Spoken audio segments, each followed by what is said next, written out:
tinawag si Jinggoy na the bad one. Pabiruring inambahan ni Jinggoy si Marcoleta matapos niyan.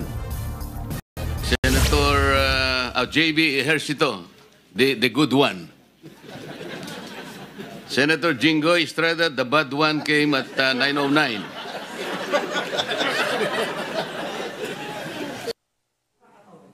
At sa paggulong ng pagdinig, sinabi ng contractor na si Curly Discayan na walang senador ang nakatanggap umano ng kickback sa flood control projects. Dito na tila napikon si Jinggoy sa banat ni Marcoleta.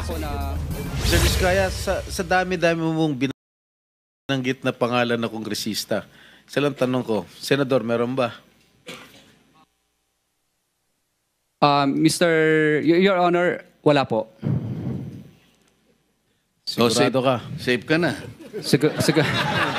Sigurado po. I resent that statement, Mr. Chair. I resent that statement. Safe ka na. Okay.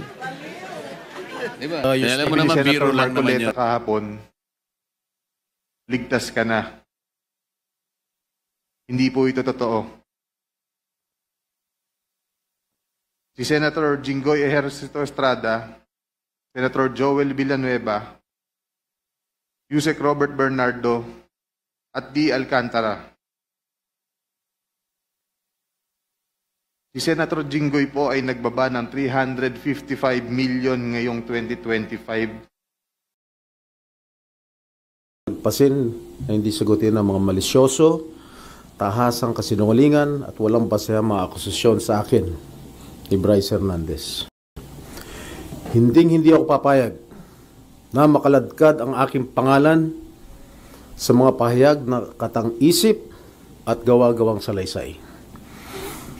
I have participated diligently and consistently in the Senate investigation because, like everyone, I want the truth to come out and weed out corruption in the government.